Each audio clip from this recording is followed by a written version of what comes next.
자, 오늘 배운 내용의 첫 번째 내용은 바로 유효획전화 가렴합 효과에 대한 내용인데, 이 그림을 좀 볼게요. 바로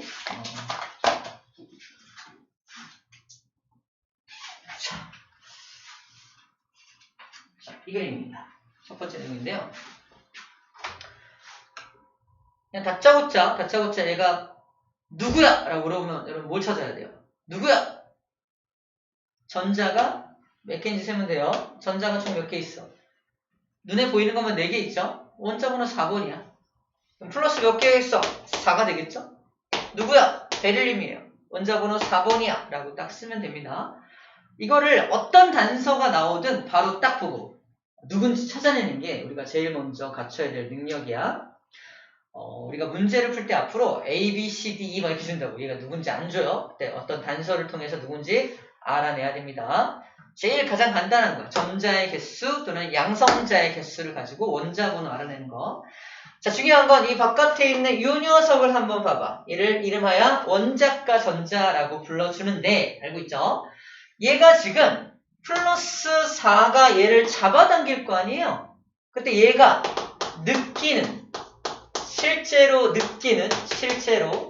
실제로 느끼는 핵 전하량을 한번 생각해봐. 생각해보자. 실제로 제가 느끼는 핵 전하량을 한번 생각해보자는 거야. 생각해보자. 얘가 과연 플러스 4를 느낄까? 이겁니다. 플러스 4를 느낄 수 있을까? 이거야. 답은 아닙니다. 물어봐. 너 얼마 느껴? 플러스 3 정도? 이래요. 왜? 그러면 이 안에 있는 전자 보여요? 이 안에 있는 전자가 얘를 어떻게 해요? 절로 가! 밀 거 아닙니까? 그죠? 그래서 얘가 얘를 밀어내는 반발력 때문에 얘가 실제로 느끼는 전하량은 플러스 4가 될 수 없다는 뜻이에요. 이해됩니까? 또 누가 방해하냐면 자기랑 같은 껍질에 있는 이 녀석도 보이나요? 얘도 너 절로 가! 하면서 이쪽 방향으로 요딴 방향으로 밀겠죠. 그죠? 그래서 얘가 충분하게 안쪽으로 잡아당기는 힘을 받을 수가 없다라는 얘기를 하고 있는 거예요.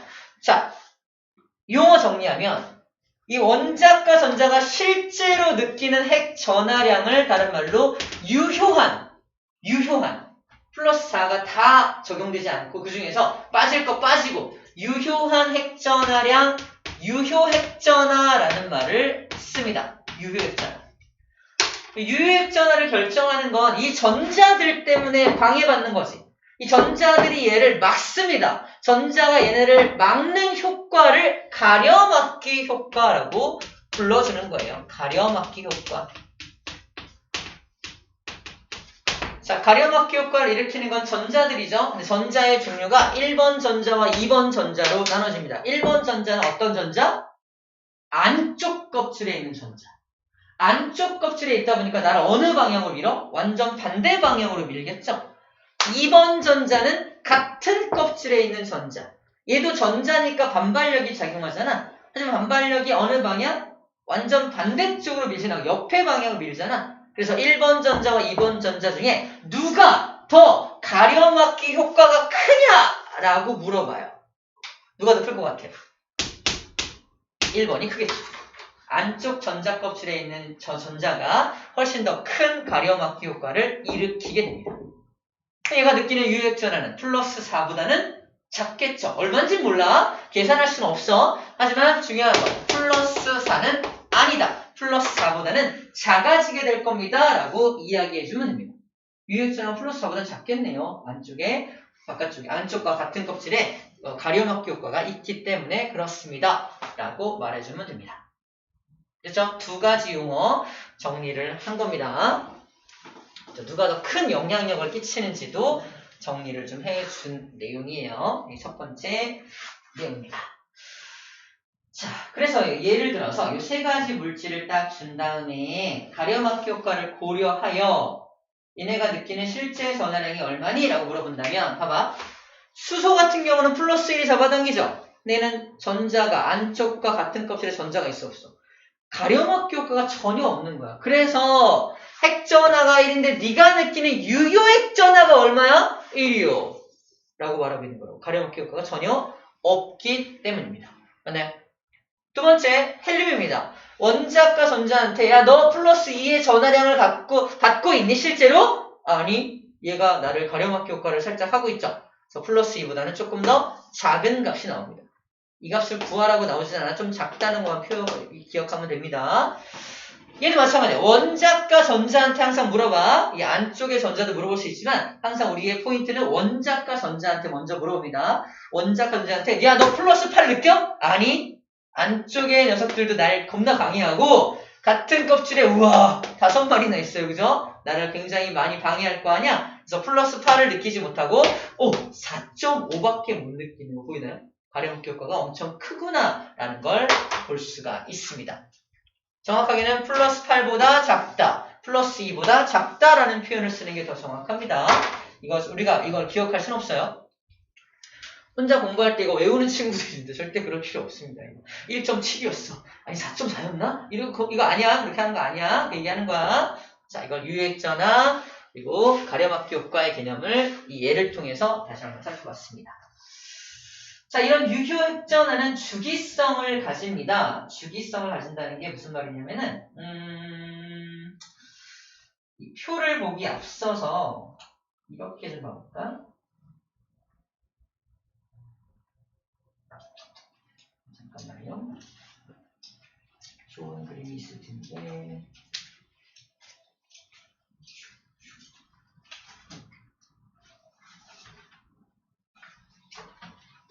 어. 115쪽쯤 한번 보면은 설명할게요. 그 원자를 전자 배치도로 그린 그림이 나오잖아. 여기서 유효액전화의 주기성을 살펴볼 수가 있는데요. 봐봐요. 이 원자과 전자 입장에서 유효액전화가 얼마씩 될지를 한번 생각해 보자는 거야. 봐봐. 문제 이렇게 나옵니다. 같은 주기에서 껍질수가 똑같은 뜻이죠. 같은 주기에서 원자 번호가 증가할수록 이라는 표현을 써요. 같은 주기에서 원자 번호가 증가할수록 유효액전화가 어떻게 될 것 같니? 라고 물어봅니다. 그러면 껍질수가 똑같잖아. 안에서 자기를 밀어내는 전자수 똑같죠? 그죠? 그리고 같은 껍질에 있는 전자수만 좀 차이 나죠? 근데 아까 안쪽에서 밀어내는 그 녀석은 힘이 굉장히 센데, 그죠? 같은 껍질에 있는 거는 힘이 좀 약하다 그랬죠? 그래서 같은 껍질에서 지금 전자수가 늘어나고 있기는 하지만 걔네들이 나한테 미치는 영향력은 그다지 크지 않을 거다. 다시 말해서 같은 주기라면 가려먹기 효과는 비슷할 것이다 라는 말을 하는 거예요. 비슷할 것이다. 약간의 차이는 있겠지만 그 유효액전화를 결정하는 건 누가 가장 큰 원인이다? 바로 원자핵의 전하량입니다. 원자핵의 전하량이 3, 4, 5, 6, 7, 8, 9, 10 커지고 있죠. 전하량이 커지면 당연히 원자과 전자를 잡아당긴 힘이 계속 커질 거 아니야. 근데 가려먹기 효과는 비슷해. 그러면 얘네들이 느끼는 유효핵전화는 계속 커질 수밖에 없게 돼요. 예외가 있을까? 예외가 없다는 얘기를 하는 겁니다. 예외 없이 모두 커질 거라는 얘기야. 정리하면 같은 주기에서 원자 번호가 증가할수록 유효액전화가 어떻게 됩니까? 계속 커집니다. 점점 커져요. 왜 그러냐 그러면 가려먹기 효과는 비슷한데 원자핵의 전하량이 점점 커지기 때문입니다. 말할 수 있어야 됩니다. 원자핵의 전하량이 점점 많아지기 때문입니다. 라고 설명하면 되겠죠. 그죠?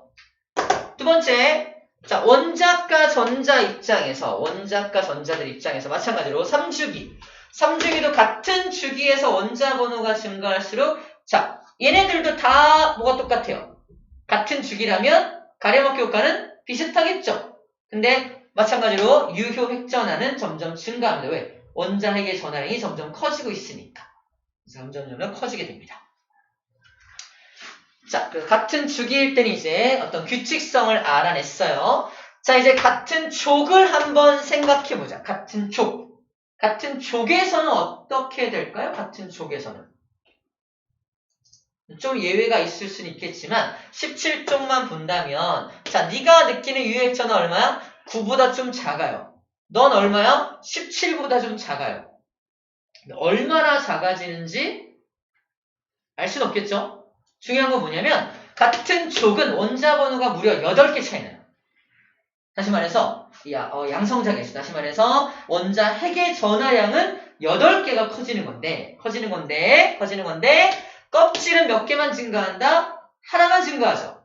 과연 껍질이 증가함으로 인해서 생기는 가려막기 효과와 원자 번호 8이 증가하면서 생겨나는 유액전하의 크기는 8이 증가하면서 생겨나는 원자핵이 잡아당기는 전하량 둘 중에 어떤 게 더 힘이 셀까? 원자핵의 전하량이 힘이 셉니다.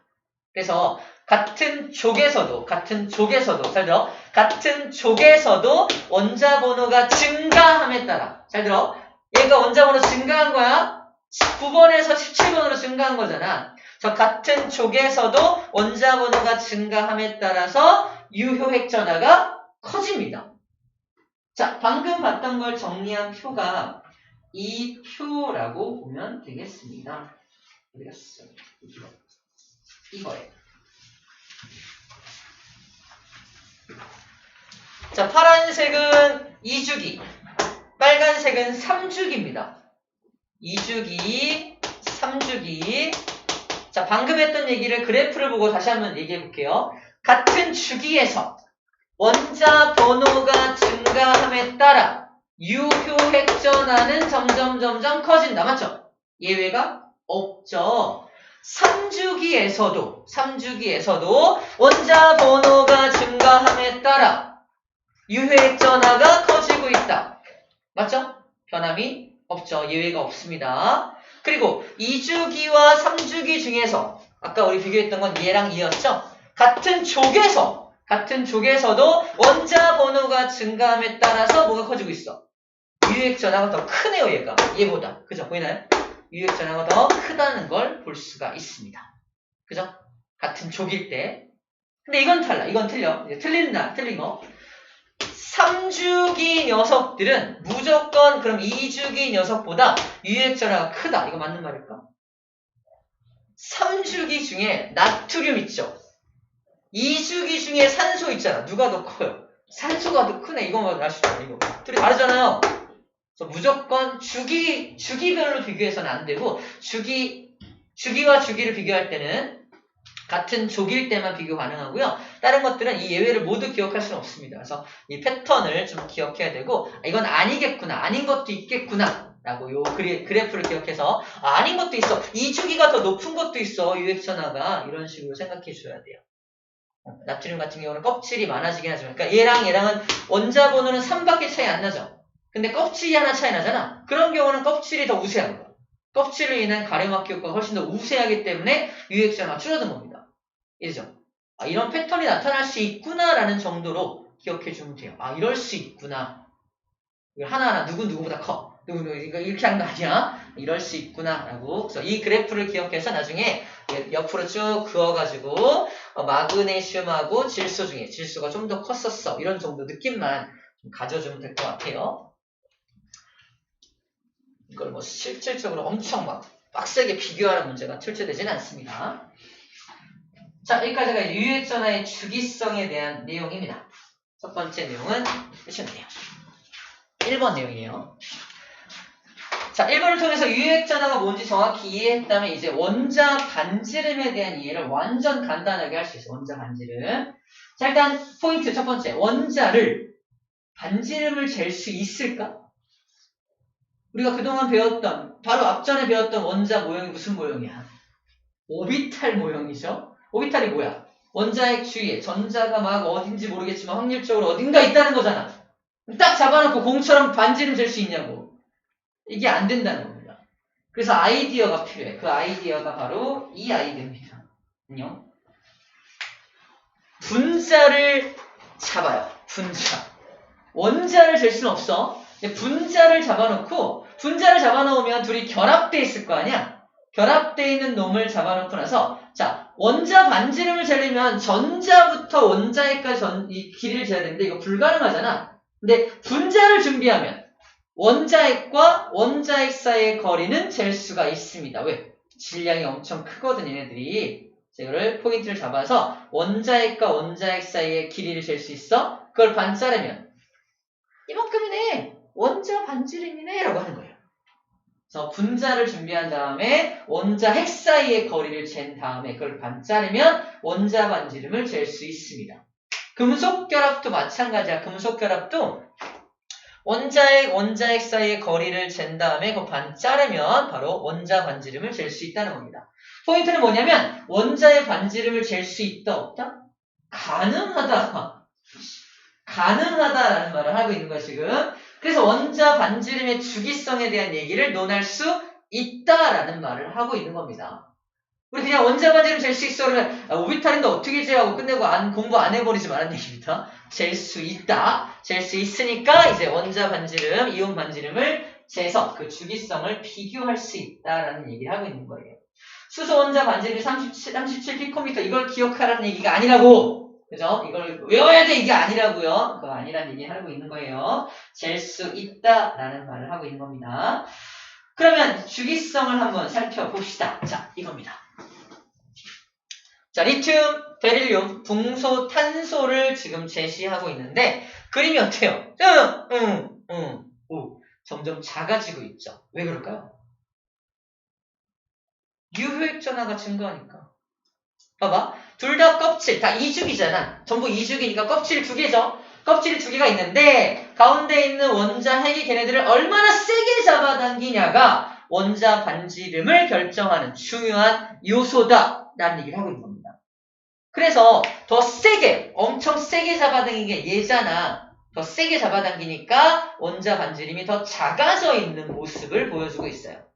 정리하면 같은 주기에서 원자 번호가 증가할수록 원자 반지름은 작아집니다. 왜? 유효액 전하가 커지니까. 맞아요? 그러니까 유효액 전하의 개념을 완벽히 이해했다면 원자 반지름은 그냥 거저로 이해할 수 있다는 얘기가 바로 이 얘기예요. 껍질 수가 똑같으니까 같은 껍질인데 누가 더 세게 잡아당기냐 그거만 기억하면 되는 거야. 원자 반지름이 더 작은 녀석은 유효액 전하가 가장 크겠네요. 그죠? 그래서 예외 없이 빨간색 봐봐. 유효액 전하가 예외 없이 쭉 증가하죠. 같은 주기에서는. 그러니까 예외 없이 원자 반지름은 쭉 빠집니다. 네. 원자 반지름이 빠지는 이유가 유효액 전하가 증가하기 때문이라는 거죠. 그 얘기를, 그 텍스트 이야기를 그래프로 표현한 것 뿐이고 중요한 건 예외가 있다 없다? 예외가 없다. 자, 왜 예외 얘기할까? 곧 예외가 나오니까, 그죠? 아직까진 예외가 없다라는 말을 하고 있는 겁니다. 그러니까 유효액 전하와 원자 반지름까지는 아직은 예외 없이 다 들어가자 라는 말을 해주고 있는 거예요. 자, 같은 족도 볼게요. 같은 족들 봐봐. 수소, 리튬, 나트륨, 칼륨 같은 족입니다. 같은 족, 좀 키가 좀 올릴게요. 수소, 리튬, 나트륨, 칼륨 4개가 같은 1족이잖아. 1족인데 누가 더 원자 반지름이 크냐고. 딱 봐도 얘가 제일 크죠. 이거 이상하다. 같은 족에서도 원자 번호가 증가하면 유효액 전하가 증가하잖아. 유효액 전하가 증가하는 효과보다 뭐가 더 크다? 껍질이 많아지는 게 원자 반지름에 더 큰 영향을 끼친다는 걸 알 수 있습니다. 아무리 유효액 전하가 크더라도 아무리 유효액 전하가 크더라도 껍질이 늘어나 버리면 이건 대책이 없다는 거야. 이해되죠? 아무리 세게 잡아당겨도 이 껍질이 3개, 4개로 늘어나 있어. 어떻게 해? 아무리 잡아당겨도 한계가 있을 거 아니야? 그래서 커지고 있는 모습을 보여주고 있습니다. 자, 여기도 마찬가지로 유효액 전하가 커지고 있긴 하지만 원자 반지름은 오히려 증가하고 있다. 왜? 껍질 수가 증가하니까. 유효액 전하가 증가함에 따라서 발생하는 힘보다 껍질이 증가하면서 발생되는 힘이 더 크기 때문에 원자 반지름을 결정하는 데 필요한 힘을 말하는 거야. 원자 반지름이 더 커지는 모습을 보여주고 있는 겁니다. 오케이. 전자 껍질의 개수가 원자 반지름을 결정하겠구나 라는 걸 얘기해 주면 되겠습니다. 자, 정리한 표입니다. 정리한 표. 지금 키가 크니까 민망하다. 자, 원자 번호가 증가함에 따라서 2주기, 3주기, 4주기까지 정리되어 있죠. 2주기보다는 3주기보다는 4주기가 일반적으로 같은 족일 때 원자 반지름이 커지는 건 보이죠. 하지만 절대적인 건 또 아니죠. 예를 들어서 3주기인데 2주기 녀석보다 원자 반지름이 작은 것도 보이죠. 그죠? 이것도 마찬가지로 이렇게 내려가는 포인트라서 그래요. 하지만 같은 주기에서는 예외가 있다 없다? 예외 없죠. 같은 주기에서는 원자 반지름이 증가함에 따라서 계속 원자 번호가 증가함에 따라서 원자 반지름은 점점 작아지고, 얘도 같은 주기에서 원자 번호가 증가함에 따라서 원자 반지름은 점점 작아지는 모습을 보여주고 있습니다. 예외 없이 다 맞아 들어갑니다. 아까랑 똑같은 패턴의 문제인데 3주기 녀석들은 2주기보다 무조건 원자 반지름이 크다. 틀린 말이라는 말을 하는 겁니다. 지금 3주기 중에도 2주기보다 작은 것들이 존재하죠. 그 얘기를 좀 기억하면 되는 부분입니다. 오케이. 여기까지가 원자 반지름에 대한 내용입니다. 바로 넘겨볼게. 자, 이제 이온 반지름 더 쉽습니다. 엄청 쉬워요. 엄청 쉬운데, 이온 반지름은 뭐냐면, 원자가 옥텟 규칙을 만족하기 위해서 이온이 되기도 하죠. 예를 들어볼게요. 예를 들어서, 나 나트륨이야. 나트륨은 지금 껍질이 하나, 둘, 세 개. 3주기 녀석이잖아. 얘가 옥텟 규칙을 만족하고 있냐? 아니죠. 원자과 전자가 하나밖에 없기 때문에 불안정하잖아. 얘가 옥텟 규칙을 만족하기 위해서 전자 하나를 버리는 걸 선택을 하죠. 그래서 금속이라고 표현하잖아. 얘가 전자 하나를 버리면 나트륨 이온이 됩니다. 나트륨 이온이 되면서 뭐 한다? 마지막 전자 껍질을 함께 버리는 셈이 되는 거야. 전자 껍질을 버리는 셈이 되는 거니까 당연히 반지름은 쫙 줄어들겠네요. 원자일 때보다 이온이 되었을 때 반지름이 훅 줄어드는 게 누구다? 양이온의 특징이다 라고 말하고 있는 겁니다. 양이온은 그래서 이온이 되었을 때 원자 반지름이 줄어들어서 이온 반지름이 작아진다. 원자 반지름보다 이온 반지름이 작아지게 되는 거죠.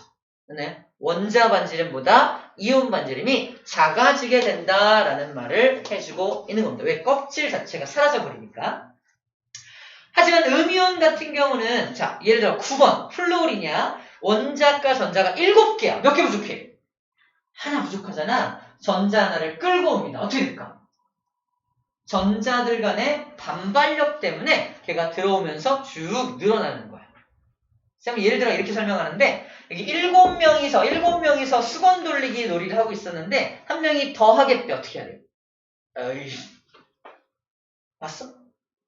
자리를 좀 이렇게 넓혀주잖아. 이제 앉으라고, 그지? 약간 그런 느낌이야. 그런 느낌으로 자리를 넓혀줘서 좀 커다랗게, 좀 더 커다란 원을 만들어야 되는 것처럼 얘가 들어옴으로 해서 이온 반지름이 커지고 있는 모습입니다. 이거는 키워드가 뭐야? 반발력.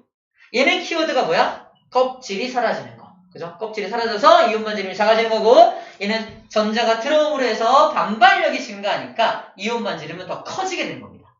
그래서 반발력이 키워드가 되겠죠? 껍질 수가 키워드가 되는 겁니다. 너무 쉽죠? 어렵지 않습니다. 그렇게 될 수밖에 없겠네 라고 이해만 해주면 되는 부분입니다.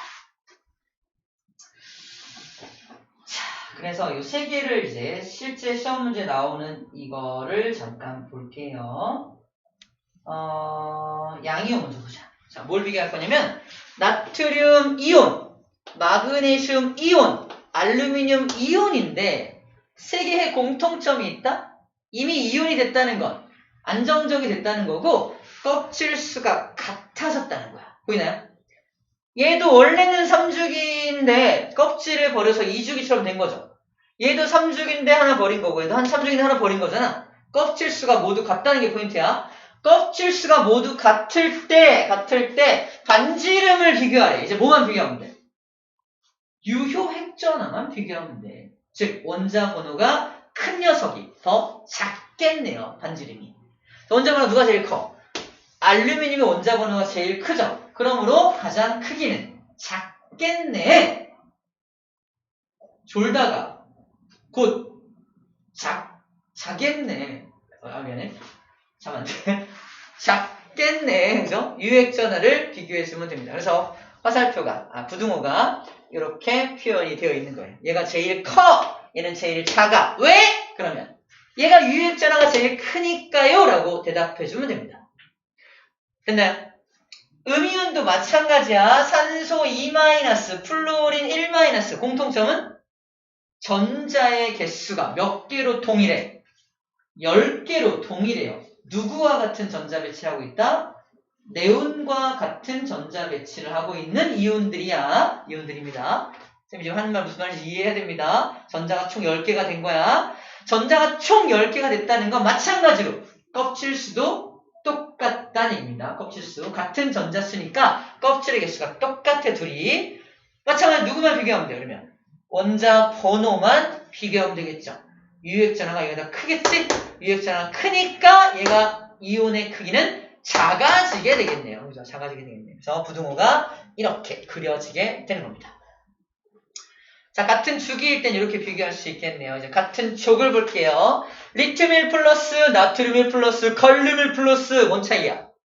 껍질이 쿵 증가하고 있죠? 원래 2죽인데 1죽이 된 거고, 원래 3죽인데 2죽이 된 거고, 원래 4죽인데 3죽이 된 거잖아. 어쨌든 껍질은 하나씩 많아지고 있잖아. 그치? 껍질이 많아지면 유액전하와 상관없이 무조건 이온 반지름은 커지게 되겠죠? 저희가 제일 큰 반지름을 가지게 되는 걸 보여주고 있습니다. 음이온과 플로린 1-, 염소 1-, 브로민 1-, 둘 다 17족으로 같은 족인데 얘는 껍질이 몇 개? 하나. 얘는 껍질이 2개. 얘는 껍질이 3개다? 맞나요? 아니죠. 껍질 2개, 껍질 3개, 4개입니다. 맞죠? 껍질이 줄어들지 않습니다. 줄어들지 않아요. 플로린 2죽인데 얘는 양이온은 껍질을 버리지만 얘는 전자를 받으면서 껍질의 크기가 커지는 것뿐이지 껍질 수가 증가하는 건 아니죠. 그래서 껍질은 2개, 3개, 2개, 3개, 4개라서 그래서 이온 반지름은 누가 제일 크다? 껍질이 제일 많은 브로민이 가장 크다라고 정리할 수가 있게 되는 겁니다. 되나요? 어렵지 않네요. 충분히 이해할 수 있는 부분입니다. 자, 유액전하만 비교하면 충분히 알 수 있는 부분이에요. 자, 그래서 이것도 잠깐 봐봐. 우리 1족, 2족은 대표적인 금속을 의미하는 거고 16족, 17족은 대표적인 비금속을 의미하는 건데 금속은 이온이 되면서 전자를 버려서 이온 반지름이 작아지죠. 근데 비금속 같은 경우는 전자를 얻어서 이온 반지름이 커지죠. 그런 경향성이 있습니다. 그래서 얘가 원자의 반지름, 그러니까 이온의 반지름이야. 작아진 거 보이죠? 원자 반지름, 이온 반지름, 작아진 거 보이죠? 그죠? 얘는 원자 반지름보다 이온 반지름이 훨씬 커진 것도 보이죠? 이거 비교해주면 됩니다. 그리고 여기도 마찬가지로 원자 반지름이 이온 반지름보다 더 크다는 거 알 수 있어요. 전자를 버렸으니까 껍질이 사라졌죠? 그리고 1족, 같은 1족일 때 원자 반지름은 당연히 크죠. 껍질이 크니까. 이온 반지름도 껍질이 하나 더 많죠. 이온 반지름 껍질이 많으니까 당연히 얘가 얘보다 큰 값이 될 수밖에 없습니다. 자, 그래서 우리 이렇게 정리할 수가 있어요. 어떤 정리를 할 수 있냐면 우리 아까 예외가 없다고 했던 걸 이용해서 우리를 낚시질하는 문제가 나오는데 다시 아까 그 그래프에서 보여줄게요. 이 표가 아마 굉장히 많이 나올 건데 얘네는 현재 원자들을 뜻하는 거고 원자 반지름을 전혀 고려하지 않고 그려놓은 거야. 그죠? 원자 반지름을 전혀 고려하지 않고 그려놓은 건데 대표적으로 한 이 정도까지가 금속과 비금속의 경계라고 한번 가정해보자. 딱 정해져 있는 건 아니지만 가정해보면은 원자들이 이온이 되면 얘는 작아집니다. 원자가 이온되면 얘도 작아지죠. 근데 두 번째 그림은 얘보다 어때야 돼요? 조금 작게 그려야 돼. 왜? 유액전하가 크니까 이온 반지름도 작아지거든. 맞아요? 이해됩니까? 얘도 금속이니까 더 작아질 거고요. 더 작아질 겁니다. 원자가 이온이 되면 작아질 거야. 그러니까 얘가 이온이 되면요. 얘는 음이온이 된다면 현재 모습보다 훨씬 커지게 되겠죠. 다시 현재 모습보다 훨씬 커지게 됩니다. 맞나요? 얘는 어때요? 얘도 커지겠죠? 근데 얘보다 얘가 유효액전화가 크니까 요렇게 그려야 돼. 조금 작게. 조금 작게 그려야, 조금씩은 다 작게 그려줘야 하는 거야. 자, 이게 이온이 됐을 때, 노란색이 이온이야. 이온이 되었을 때 특징을 그려본 겁니다. 자, 이제 어떤 문제가 나오냐면 이렇게 나오는 거야. 같은 주기에서 원자 번호가 증가할수록 원자 반지름은 감소된다. 맞나요? 헷갈려 또. 다시. 같은 주기에서 원자 번호가 증가할수록 원자 반지름은 어떻게 돼? 작아지죠? 유효액전화 증가하니까. 예외가 있나요? 예외 없이 다 작아지죠? 근데 이걸 이용해서 이렇게 나온다고. 같은 주기에서 원자 번호가 증가할수록 이온 반지름은 작아지죠? 작아지다가 커지잖아. 커졌다 또 작아지잖아. 이걸 전혀 고려하지 않고 이딴 식으로 문제를 낸다고요. 오케이? 원자 반지름이 전체 작아지는 걸 이용해서 이온 반지름도 다 작아지지! 라고 문제를 낸다는 겁니다. 아니야. 금속과 비금속 요 경계선에서 일시적으로 확 커지는 현상이 여기 발생하기 때문에 맞다고 할 수 없다는 얘기입니다. 이해됩니까? 이런 것들 조심해줘야 되는 내용이라는 얘기야. 그래서 이온 반지름과 원자 반지름을 잘 구분해서 해줘야 합니다. 솔직히 방금 한 얘기 무슨 말인지 모르겠다. 괜찮아. 컴온. 살짝 손 들면 돼. 이것까지 이해하면 다 이해한 거거든. 진짜로. 됐어요? 괜찮아요? 뭐야? 도움의 눈빛이야? 아니야? 괜찮죠? 넘어갑니다. 괜찮아? 이해했어? 진짜? 나중에 또 진짜 모르겠어요. 이러면 안 된다 또. 솔직히 나중에 그러면 안 된다. 지금 딱 좋은 타이밍이야. 다시 정리할게. 간단히 얘기할게. 같은 주기에서 원자 번호가 증가할수록 원자 반지름은 작아지는 게 맞아. 하지만 같은 주기에서 원자 번호가 증가할수록 이온 반지름도 무조건 작아지는 건 아니라는 얘기를 하고 있는 겁니다. 이온 반지름이 작아지다가 커졌다 다시 작아지는 이런 경향성을 보인다는 거 조심해줘야 돼요. 금속과 비금속의 경계에서는 그런 일이 발생하지 않게 됩니다. 자, 다시 126쪽 가서 자, 마지막 내용입니다. 바로 등전자 이온인데 똑같아요. 어렵지 않습니다.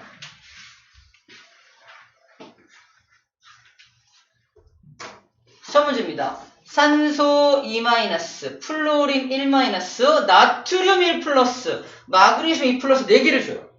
이 네 녀석의 공통점은? 전자의 개수가 똑같아요. 나트륨 원래, 산소 원래 전자 8개였잖아. 2개를 받았네? 10개. 플로린 전자 9개인데 하나를 받았네? 10개.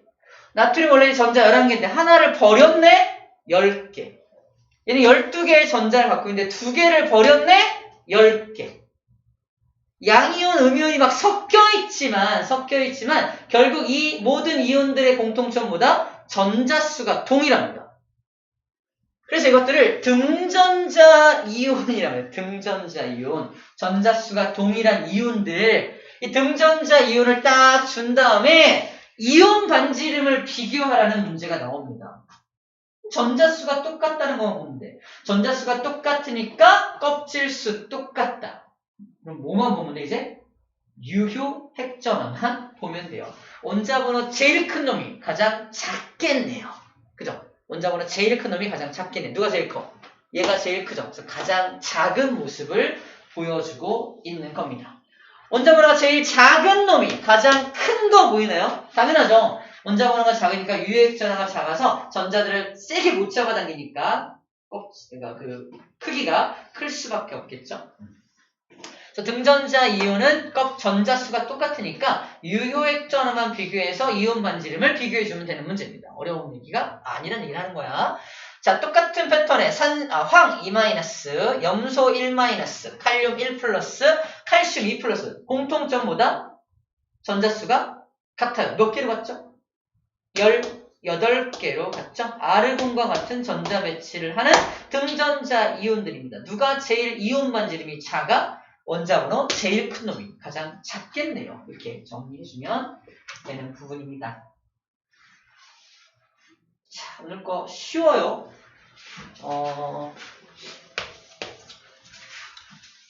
자, 마지막 정리를 하면 이겁니다. 그래서 원자 반지름에 영향을 주는 유의는 유효액전하와 껍질수와 전자수가 영향을 주게 되는데, 여기 전자 껍질수가 가장 큰 영향을 주신다. 별표 쳐놓고, 아까 같은 족에서 원자 번호가 증가하지만 껍질이 늘어나면 대책이 없었죠. 껍질이 늘어나는 건 막을 수가 없었죠. 그래서 원자 반지름에 가장 큰 영향을 끼치는 건 껍질이다라는 걸 먼저 기억하고, 그 다음에 유효액전하가 영향을 끼치고, 그 다음에 전자수가 영향을 끼치겠구나라는 정도로 서열 정리를 좀 해주면 될 것 같습니다. 아시겠죠? 나머지는 뭐 그동안 했던 거예요. 그렇지 않습니다. 문제 바로 풀어볼게요.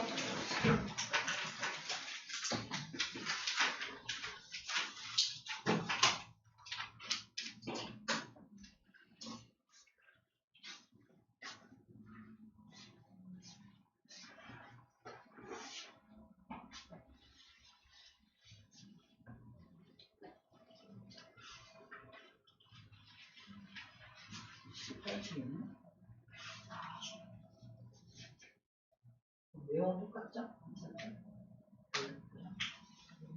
똑같죠?